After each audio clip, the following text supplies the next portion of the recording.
할렐루야. 저희 한 200분 계시는 거죠, 지금? 할렐루야! 네, 이제 200분 계시는 것 같습니다. 네, 우리 예배 자리 가운데 나오신 성도님들을 주님의 이름으로 환영하고 축복합니다. 우리 주변 분들과 함께 인사 나눴으면 좋겠습니다. 그래도 사랑합니다, 축복합니다. 우리 함께 인사 나눴으면 좋겠습니다. 사랑합니다, 축복합니다. 아멘. 오늘 이 시간에도 또 하나님의 사랑과 또 은혜가 우리 성도님들 가운데 또 이 예배 자리 가운데 가득하기를 예수님의 이름으로 간절히 축복합니다. 오늘은 세상을 이기는 방법, 세상을 이기는 방법이라는 제목을 가지고 함께 하나님의 말씀을 나누기 원합니다. 여러분, 이 사도 요한이 쓴 서신들이 굉장히 많이 있습니다. 우리가 잘 알고 있는 요한복음, 그리고 오늘 읽었던 요한 1서와 그리고 2, 3서, 그리고 성경 제일 마지막에 있는 이 요한계시록까지 이 사도 요한이 쓴 이 서신이 굉장히 많이 있습니다. 그런데 모든 서신에 세상에 관한 언급을 하고 있습니다. 이 세상이라는 단어가 이 요한복음에는 자주 등장한다라는 것이죠. 그런데 요한은 이 세상을 어떻게 보고 있냐면 악한 곳으로 보고 있습니다. 이 세상은 악하다라고 하는 것이죠. 우리가 보기에 무언가 세상은 아름답고 선하고 좋고 무언가 따뜻한 그런 곳이 아니라 요한이 말하고 있는 이 악한 자의 코스모스라고 하는 것이 이 망하고 어둡고 힘들고 사단이 지배하고 악한 세력이 있는 그런 곳을 이야기한다라는 것이죠. 이 세상의 헬라어로 이 코스모스라고 하거든요. 그래서 많은 학자들은 이 악한 자의 코스모스, 그러니까 악한 자의 세상이라고 부릅니다. 그러니까 그곳은 악한 자가 지배하는 곳, 어둠이 지배하는 곳, 그리고 어둠의 세력이 강력하게 판치고 있는 곳을 이 코스모스, 세상이라고 표현하는 것입니다. 그렇다면 여러분, 요한의 관점에서 지금 우리가 살아가고 있는 이 시대, 그리고 이 세상은 어떤 곳입니까? 악한 자가 있는 곳, 악한 자가 지배하고 있는 곳, 어둠의 세력이 있고 여전히 어둠의 세력이 날뛰고 있는 그런 곳을 우리는 지금 살아간다라고 하는 것이죠. 그래서 우리의 삶에 세상에 유혹들도 많고 너무나 좌절되고 낙심하는 것들도 너무나 많이 일어난다라는 것이죠. 왜요? 그곳은 그 악한 자들이 지배하고 다스리고 통치하고 있기 때문에 그렇습니다. 그런데 이 어둠의 세상 속에서 우리는 그리스도인으로 어떻게 살아가야 할까요? 그 악한 세력에 지배당하면서 살아가는, 우리가 그런 인생으로 살아가는 인생이 아니라 그것을 이기고 그것을 극복하고 그것을 승리하며 살아가는 그리스도인의 삶이 되어야 한다라는 것입니다. 우리가 사는 날 동안 아마 어둠의 세력은 계속 우리를 넘어뜨리려 하고 그 어둠의 세력은 계속 우리를 잡아뜨리려고 하고 이런 이유 저런 이유 때문에 우리를 계속해서 낙심하게 하려고 할 텐데, 그때마다 우리가 좌절하고 낭망하고 넘어지는 인생이 아니라 승리할 수 있는 인생을 살아야 한다라는 것입니다. 그래서 오늘 본문은 이 험한 세상에, 이 악한 세상에서 우리가 승리할 수 있는 비결, 우리가 이 세상을 이길 수 있는 비결을 우리에게 가르쳐주고 있다라는 것이죠. 또한 오늘 본문은 이전까지의 요한일서의 내용을 좀 요약한 이 집약체라고 할 수 있습니다. 그래서 다시 한번 내용을 복습하시면서 이 하나님의 말씀에 귀를 기울이시는 귀한 시간이 되기를 간절히 소망합니다. 오늘 본문 1절 말씀을 보시면 이렇게 기록되어 있습니다. 예수께서 그리스도이심을 믿는 자마다 하나님께로부터 난 자니라고 말이죠. 여러분, 지금 무엇을 이야기하고 있습니까? 예수께서 그리스도이심을 믿는 것에 대해서 이야기하고 있습니다. 여러분, 우리가 이 악한 세상을 살아가는 데 있어서 우리에게 가장 중요한 것은 무엇일까요? 믿음이라고 하는 것입니다. 우리에게는 뭐가 필요할까요? 믿음이 필요하다라는 것입니다. 믿음이 없이는 이 악한 세상을 살아갈 수 없다라고 하는 것이죠. 그런데 여러분, 우리는 무엇을 믿어야 합니까? 우리는 도대체 어떤 것을 믿어야 합니까? 본문에 나와 있는 것은 예수께서 그리스도라는 사실을 우리는 굳게 믿어야 한다라는 것이죠. 여러분, 예수가 그리스도라는 말, 이것이 무엇일까요? 예수님은 구약에서부터 기다려왔던 그 메시아라는 것을, 우리를 죄에서 구원하시는 그런 구원자라는 것을, 우리의 죄를 모두 다 용서하시고 죄와 사망으로부터 우리를 건지시는 능력의 주님이라는 것을 우리는 굳게 믿으며 나아가야 한다라는 것입니다. 이 믿음이 없다면 이 세상에서 우리는 승리할 수 없고 낙망하고 좌절할 수밖에 없다라는 것이죠. 그리고 그 예수 그리스도를 믿는 믿음으로 말미암아 우리는 하나님의 자녀로 거듭나야 하는 것을 이야기하고 있습니다. 예수께서 그리스도이심을 믿는 자마다 뭐라고 이야기하죠? 하나님께로부터 난 자라고 이야기하고 있습니다. 여러분, 난 자, 이것은 거듭난 자, 그리고 다시 한번 태어난 것을 이야기합니다. 그러니 우리가 잘 알고 있는 이 중생의 은혜를 이야기하고 있다라는 것이죠. 우리는 예수 그리스도를 믿고 거기 믿는 것에서 그치는 것이 아니라 하나님의 자녀로서 이 세상을 살아가야 한다는 것입니다. 그런데 여러분, 이것은 단순히 우리가 다시 한번 태어났습니다. 단순히 우리가 거듭났습니다. 단순히 하나님의 자녀가 되었습니다. 이 정도의 영역이 아니라는 거예요. 여러분, 우리가 구원받기 이전에는 우리의 삶이 어땠습니까? 하나님을 믿기 이전에는 이 세상의 풍조를 따라갔던 사람들입니다. 그러니 세상의 방식대로 이 악한 자가 지배하고 악한 자가 통치하는 그 방식과 그 생활의 모습대로 우리는 살아갔던 연약한 인간이라고 하는 것이죠. 그러나 이제는 예수님을 믿고 구원받음으로 말미암아 이제는 어둠에 속한 영역이 아니라 이제는 빛에 속한 영역으로 이 어둠에서 빛으로 옮겨진 존재라고 하는 것입니다. 그래서 이제는 사단의 영향력에 있는 존재가 아니라 하나님의 영향력과 하나님의 통치 아래에 머물러 있는 사람이 되었다라고 하는 것이죠. 어둠에서 빛으로 옮겨갔다라는 것입니다. 그렇게 빛의 영역으로 돌아온 자, 그리고 거듭난 자의 삶의 모습은 무엇입니까? 1절 후반절에 계속해서 보시면 낳으신 이를 사랑한다라고 기억하고 있습니다. 나를 자녀로 삼아주신 분, 나를 자녀로 낳아주신 분, 나를 거듭나게 하신 분, 나를 중생하게 하신 분, 나를 이 어둠에서 빛으로 옮기신 분, 그분이 누구십니까? 하나님이라고 하는 것이죠. 그 하나님을 사랑하면서 살아가는 것이 우리의 모습이라고 하는 것입니다. 그런 삶의 모습이, 그런 삶의 태도가 우리 가운데 나타나야 한다라는 것이죠. 그리고 또 한 가지의 특징이 있습니다. 그에게서 난 자를 사랑하는 모습도 있다라는 것입니다. 여러분, 여기서 저만 구원받았습니까? 아니죠. 여기 있는 우리는 모두가 하나님의 은혜를 경험하고 그 중생의 은혜를 경험했을 것입니다. 그렇다면 우리는 모두 다 하나님께로부터 난 자라고 이야기할 수 있습니다. 그러면 이 하나님께로부터 난 자를 사랑한다는 말은 이렇게 이야기할 수 있습니다. 구원받은 지체들을 사랑하는 것. 나를 포함한 구원받은 모든 그리스도인들을 사랑하는 것. 다시 한번 거듭나고 다시 한번 태어난 그 사람을 사랑하는 것. 그것을 이야기하고 있다라는 것입니다. 결국 구원받고 하나님의 자녀가 된 사람은 하나님을 사랑하는 것은 물론이거니와 이웃을 사랑하는 인생이라는 것이죠.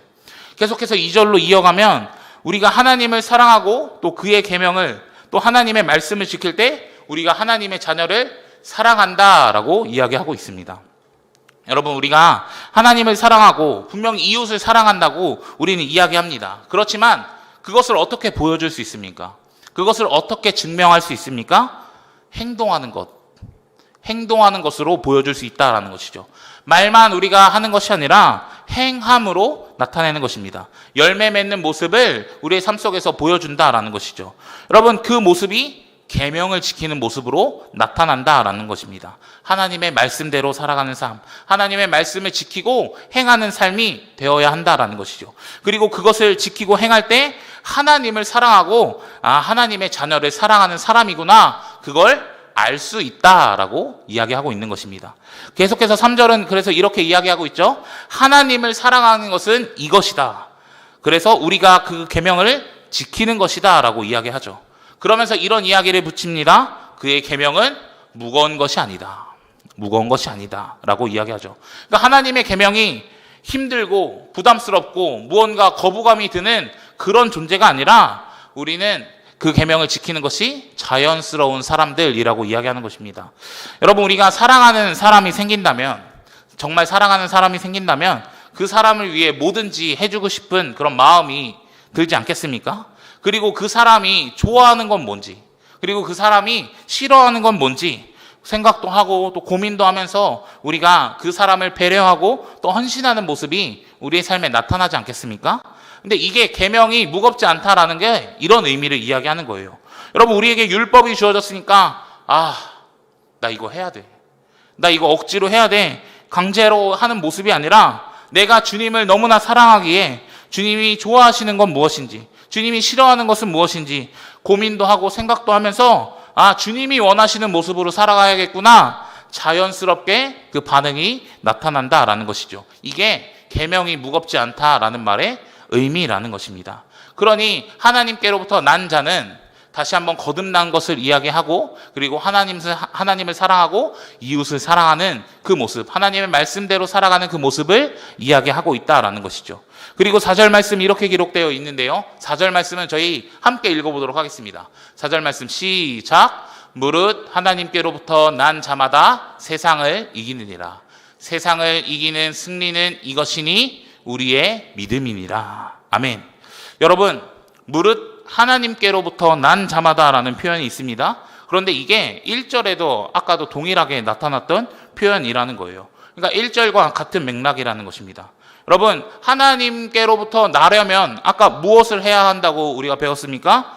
예수가 그리스도이심을 믿어야 한다라는 것입니다.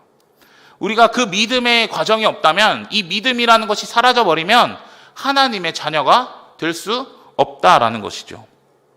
그러니 우리는 그분이 나의 구원자라는 것을, 그분이 나를 죄에서 구원할 유일한 구원자라는 것을, 온전한 구원자라는 것을 굳게 믿어야 한다라는 것입니다. 그리고 예수님을 그리스도라 믿고 하나님께로부터 난 자는 세상을 어떻게 한다고 이야기합니까? 세상을 이긴다. 세상을 이긴다고 말하고 있는 것입니다.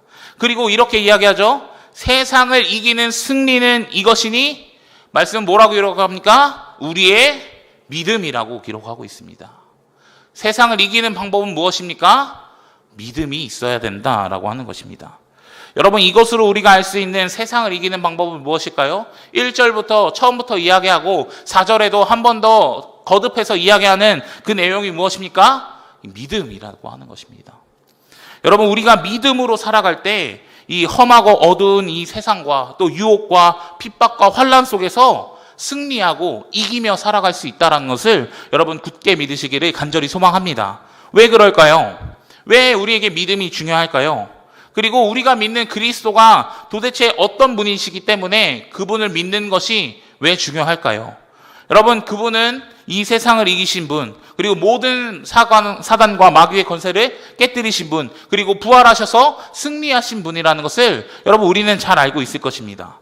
여러분, 창세기의 원복음, 이 원시복음이라고 하는 내용이 나옵니다. 이 아담과 하와가 뱀의 꼬임에 넘어가게 되면서 범죄하고, 또 하나님과의 관계가 단절되고, 또 이웃과의 관계가 단절되며 모든 피조물과의 관계가 단절되고 그들에게 죽음이 엄습해오는 그때에 하나님은 이 뱀을 저주하면서 이렇게 말씀하시죠. 창세기 3장 15절 말씀입니다. 내가 너로 여자와 원수가 되게 하고 내 후손도 여자의 후손과 원수가 되게 하리니 여자의 후손은 내 머리를 상하게 할 것이요 너는 그의 발꿈치를 상하게 할 것이니라 하시고. 아멘. 여러분, 여기서 말하는 이 여자의 후손은 누구일까요? 그냥 후손 중 수많은 사람들 중에 한 명을 이야기하는 것일까요? 아니요. 성경은 이것을 단수로 지목하고 있고요, 단 하나의 인물을 가리키고 있다라는 것입니다. 그것이 누구실까요? 바로 우리를 위해 이 땅에 오신 성육신하신 예수 그리스도를 가리키고 있다라는 것입니다. 여러분, 그래서 예수 그리스도는 어떤 분이십니까? 이 사단의 머리를 짓밟는 분이라고 나와 있습니다. 여러분, 머리는 힘과 모든 것을, 권력과 그런 상징들을 다 의미합니다. 그런데 그 머리를 짓밟는다는 것, 그 머리를 무너뜨린다는 것은 그 모든 것을 없애버리고 그 모든 것을 깨뜨려버린다는 그런 의미로 우리는 받아들일 수 있습니다. 그래서 그분은 실제로 십자가에서 죽으시고 부활하심으로 말미암아 그 사단의 가장 강력한 무기, 죽음이라는 것을 이기고 승리하셨다라는 것입니다. 그리고 모든 사단을 자신의 발 아래에 두며 승리하시고 영원한 승리를 맛보셨다라는 것이죠. 이게 주님께서 우리에게 행하신 놀라운 일이라는 것을 여러분 우리가 굳게 믿어야 한다라는 것입니다. 여러분, 우리가 믿는 예수님은 이런 분이라는 것을 우리는 꼭 기억해야 합니다. 그리고 예수님은 담대하라, 내가 세상을 이기었다라고 선포하셨죠. 그렇다면 우리가 이 예수님을 믿는 것이 승리의 비결이 되는 줄 믿습니다. 여러분, 우리 안에 이 믿음이 있나 다시 한번 돌아보았으면 좋겠습니다. 정말 나는 예수를 그리스도라고 믿는 믿음, 정말 예수님께서 나의 죄를 위하여 십자가에서 죽으셨다는 그 믿음이 있는지 다시 한번 돌아보았으면 좋겠습니다. 여러분, 승리는 우리 안에서 나오지 않습니다. 예수님을 믿는 믿음으로 승리합니다. 그렇기 때문에 우리는 이 믿음을 점검하고 이 믿음을 다시 한번 확인할 필요가 있다라는 것이죠. 제가 대학교 학부를 다닐 때 이 기노스코라는 동아리를 잠깐 했습니다. 성경 공부하고 이런 동아리인데, 그때 일일 강사로 오셨던 그 목사님께서 저희에게 이런 질문을 던지셨습니다. 여러분, 예수님을 믿는 게 쉬울까요? 예수님의 제자가 되는 게 쉬울까요? 저희에게 이렇게 물었습니다. 예수님을 믿는 게 쉬울까요? 예수님의 제자가 되는 게 쉬울까요? 여러분들은 뭐라고 생각하십니까? 근데 그 당시에 저는 뭐라고 이야기했냐면, 제자가 되는 게 어렵다. 예수님의 제자로 되는 게 어렵다. 그러니까 왜냐하면 지금도 어쨌든 예수님을 믿잖아요. 믿고, 그리고 제자는 그런 삶을 또 살아가야 하고 행동해야 되고 또 좁은 길 좁은 문으로 걸어가야 하니까 믿는 것은 쉽고 제자가 되는 것은 조금 어렵겠다, 이런 생각을 저는 해서 제자가 되는 게 어려울 것 같다라는 결론에 도달했었습니다. 그런데 그분이 이렇게 말씀하셨습니다. 제자가 되는 게 쉽고 믿음을 갖는 게 어렵다고 말이죠. 근데 저는 그게 처음에 이해가 안 됐습니다. 왜? 난 지금도 믿고 있는데 믿는 건 쉬운 거 아닌 건가? 그리고 제자가 되는 게 더 어려운 거 아닌 건가? 이런 생각을 했습니다. 그런데 그분의 설명이 이래요. 제자는 예수님께서 부르시면 제자가 된다라는 거예요. 여러분, 12사도도 무언가 특별해서 무언가가 있어서 제자가 된 것이 아니라 단순히 예수님께서 부르셨기 때문에 제자가 되는 것이고, 예수님을 따르면 제자가 된다라는 것입니다. 그러니 제자가 되는 건 쉽다라는 거예요. 그러나 이 믿음은 다른 문제라는 것입니다. 예수님의 그 제자들을 보면 분명히 예수님과 동고동락하면서 지냈지만, 그 예수님의 수많은 기적과 치유의 역사와 그 모든 것을 보았지만 믿음을 가지고 있었던 사람은 없었다라고 하는 거예요. 예수를 분명히 그리스도라고 살아계신 하나님의 아들이라고 고백하긴 했지만 결국엔 예수님을 부인하는 모습, 예수님을 다 버리고 떠나가는 모습이 그들 안에 있었다라고 하는 것입니다. 그게 온전한 믿음이라고 할 수 있을까요? 그렇게 이야기할 수 없다라는 것이죠. 여러분, 사실 우리에게도 좀 마찬가지일 수 있을 것 같습니다. 우리도 여러분 예수님을 따르면 예수님의 제자는 될 수 있습니다. 성경에 수많은 예수님의 제자들이 나오고 예수님을 따르는 사람들이 나온다라는 것이죠. 그러나 진짜가 되느냐 가짜가 되느냐는 다른 문제겠지만 어쨌든 여러분, 제자가 되는 일은 쉬운 일이라고 하는 것입니다. 그러나 온전한 믿음을 갖기는 너무나 어려운 것이라는 것이죠. 여러분, 정말 진지하게 한번 고민해 보십시오. 내 안에 예수님이 그리스도라는 것이, 그리고 내 안에 그 그리스도가 나의 구원자라는 것이 정말 온전한 믿음이 있는지 여러분 다시 한번 점검해 보시기 바랍니다. 정말 온전한 믿음이 여러분 우리에게 있었다면 아마 인생의 모든 문제를 주님께 맡겼을 거예요. 인생의 이 두려움 없이 예수님께 맡기며 우리는 온전한 믿음으로 살아갔을 것입니다. 그러나 우리의 믿음이 부족해서 예수님을 의지하기보다는, 예수님께 맡기기보다는, 무릎 꿇고 엎드려 기도하기보다는 나의 힘과 나의 능과 나의 의로 해결하는 모습이 혹여나 우리 안에 있진 않았습니까? 물질의 문제가 생길 때, 관계의 문제가 생길 때, 재정의 문제가 생길 때, 자녀의 문제가 생길 때 기도하기보다, 예수님께 맡기기보다 나의 힘과 나의 능과 나의 언변과 나의 어떠함으로 그 문제를 해결하려고 하지 않았습니까? 그러면 여러분, 그게 우리가 온전히 주님을 의지하고 신뢰하고 맡기는 거라고 이야기할 수 있을까요? 예수님을 믿지 못하기 때문에 나의 힘으로 해보려고 하진 않은 것입니까? 우리는 우리의 믿음에 대해서 진지하게 고민해 보아야 할 필요가 있다라는 것입니다. 여러분, 우리가 만약에 참된 믿음을 가졌다면 그런 우리에게 세상의 유혹과 문제들이 찾아올 때에 주님, 나의 힘으로 그것들을 해결할 수 없습니다. 나의 힘으로 이 재정의 문제 해결할 수 없고, 나의 힘으로 이 관계의 문제 해결할 수 없고, 나의 힘으로 이 죄의 문제 해결할 수 없으니 주님 도와주십시오. 주님은 나의 구원자십니까? 그러면 나의 문제를 해결해 주실 수 있는 능력의 주님입니다. 이렇게 주님 앞에 믿음의 고백으로 엎드리는 모습이 먼저 나오지 않았을까요? 여러분, 오늘 마지막에 불렀던 이 세상의 유혹 시험이라는 찬양에 저는 3절 가사를 참 좋아합니다. 근데 이런 가사로 나와 있습니다. 지금도 내 안에서 역사하고 계시는 이 사망과 어둠의 권세 물리치신 예수님이라고 말이죠. 사랑하는 성도님들, 정말 예수님은 사망과 어둠의 권세를 물리치시고 예수님은 지금도 내 안에 계셔서 역사하고 계시다라는 것을 여러분 굳게 믿으셨으면 좋겠습니다. 예수님이 보이지 않아도, 무언가 하나님이 보이지 않아도 지금도 우리를 위해 내 안에서 역사하시며 하나님의 일을 하고 있다라는 것을 여러분 굳게 믿으셨으면 좋겠어요. 그래서 그분을 전적으로 신뢰하심으로 말미암아 온전한 믿음을 가지시기를 예수님의 이름으로 간절히 축복합니다. 그 믿음이 세상을 이기는 원동력이 되고 세상과 이 세상의 유혹과 시험을 이기는 이 권세가 되는 줄 믿습니다. 그러니 그리스도를 굳게 믿으시고 이 세상에서 승리하시며 살아가는 우리 성도님들이 되시기를 간절히 축복합니다.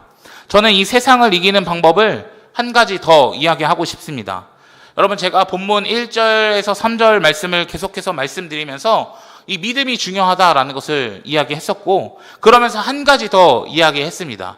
이 믿는 사람의 특징, 이 믿음을 있는 사람의 특징을 이야기했는데 그것이 무엇이었습니까? 사랑이라고 하는 것입니다. 사랑. 여러분, 세상을 이기는 이 두 번째 방법은 무엇일까요? 사랑이라고 하는 것입니다.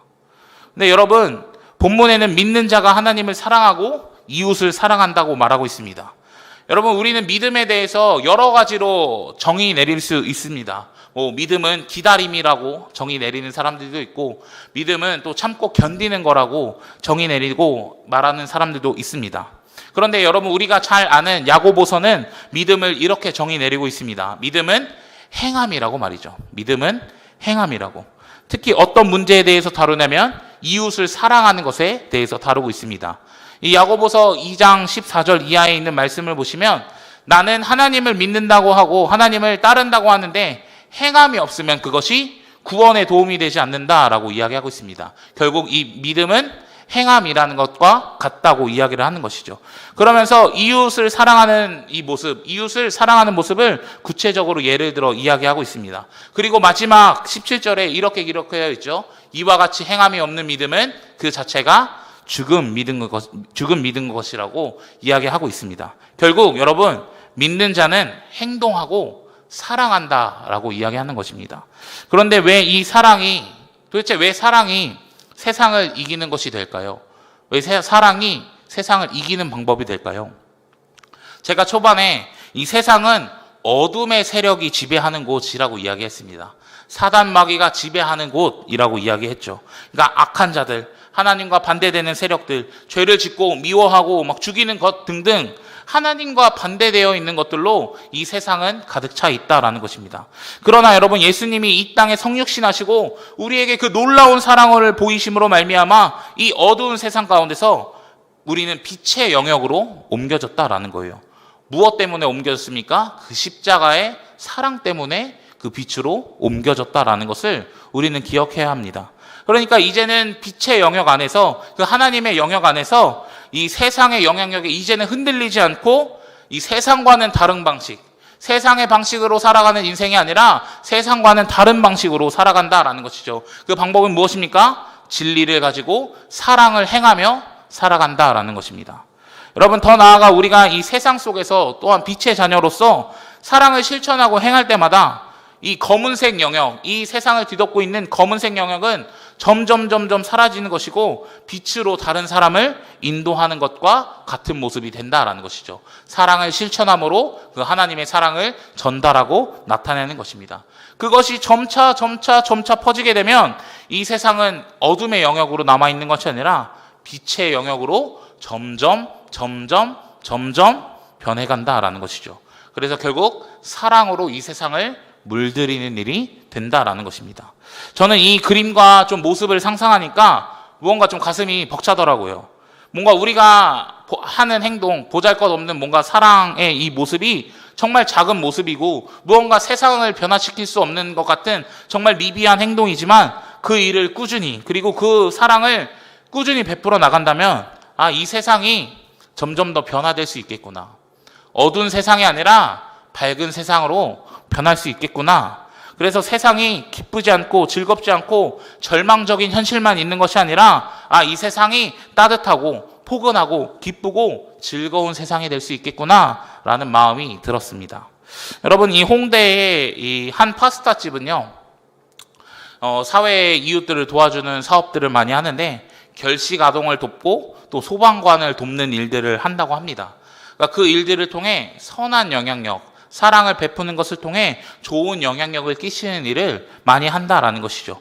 그런데 그 일들을 보고 주변의 사람들도 똑같이 도와주기 시작한다라는 거예요.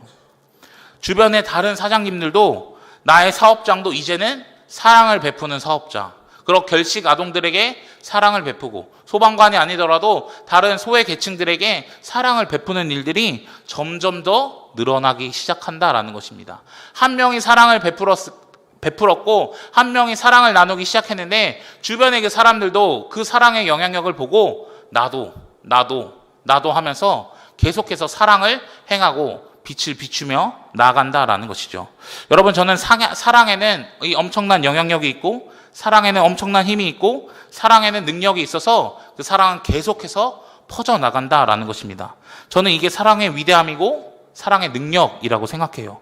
사랑은 매력이 있어가지고요, 사람을 끌어들이고 사람을 변화시키며 사람을 매료시키는 그 능력이 있다라는 것입니다. 그렇게 사랑하는 자들이 여러분 이 세상에 점점 더 많아진다면, 그렇게 나누고 베풀고 헌신하는 그런 사랑의 모습들이 이 세상 가운데 점점 더 늘어난다면 어둠의 영역은 점점 더 사라질 텐데, 사랑으로 승리하는 것 아니겠습니까? 사랑으로 이 세상을 이기는 것 아니겠습니까? 이 세상이 사랑으로 물들어지면 이 세상이 정말 따뜻한 그런 나라, 그런 세상이 되지 않을까요? 삭막한 세상이 아니라 사랑이 넘치는 세상이 될 수 있다라는 것입니다. 그러니 이 사랑하는 것이, 사랑을 행하고 사랑을 베푸는 것이 이 세상을 이기는 방법이라는 것을 굳게 믿으시고 사랑을 헌신하시고 사랑을 베푸시고 또 사랑을 나누실 수 있는 우리 성도님들이 되시기를 간절히 축복합니다. 마지막으로 오늘 본문 5절은 우리에게 이렇게 물어보고 있습니다.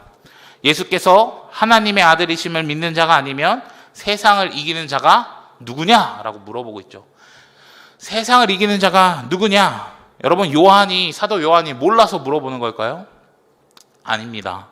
세상을 이기는 자는 하나님의 아들을 믿는 사람이 이긴다라는 것을 이야기하고 싶은 것이고, 이 내용에 동의하라고, 답은 이미 정해져 있으니까 내 말에 동의하라고 이런 질문을 던진다라는 것입니다. 사랑하는 성도님들, 세상을 이기는 자는 누구십니까? 예수를 하나님의 아들이라고 믿는 자가 세상을 이긴다는 것을 굳게 믿으시기를 간절히 축복합니다. 그 사람은 결국 누가 되는 것일까요? 내가 되는 것입니다. 왜요? 나는 누구를 믿는 사람입니까? 예수가 그리스도라고 믿는 사람입니다. 예수가 하나님의 아들이라고 믿는 사람입니다. 그러니 세상을 이기는 사람은 누가 되는 것일까요? 내가 된다라는 것이고, 여러분 한 분 한 분이 세상을 이기는 사람이 되는 줄 믿습니다. 그러니 우리 안에 예수님을 향한 이 마음과 믿음, 그리고 굳건한 믿음으로 나아가는 우리 성도님들 되셨으면 좋겠습니다. 그냥 막연하게 예수님을 믿는 것이 아니라요, 그냥 막연하게 우리가 잘 알고 있다시피 예수님은 하나님의 아들이고 그냥 구원자야, 그냥 지적으로만 믿는 것이 아니라 그것을 체험하고 경험하며 또 우리의 인생의 모든 문제를 예수님께 맡기며 나아가는 우리의 인생 되기를 소망합니다. 더 나아가 그 믿음을 바탕으로 사랑을 행할 수 있는, 사랑을 실천할 수 있는 우리가 되었으면 좋겠습니다. 그때 이 세상은 변하는 줄 믿습니다. 우리 눈에는 보이지 않더라도 점점 더 그 어둠의 영역이 줄어드는 줄 믿습니다. 사랑은 절대 지지 않고 사랑은 절대 패배하지 않습니다. 그러니 이웃을 사랑하고 우리 형제 자매를 사랑하며 사랑을 베풀고 헌신할 수 있는 우리 성도님들 되셨으면 좋겠습니다. 그래서 그 믿음과 사랑으로 말미암아 이 세상을 넉넉히 이기며 승리하는 승리자로 살아가는 우리 성도님들이 되시기를 주님의 이름으로 간절히 축복합니다.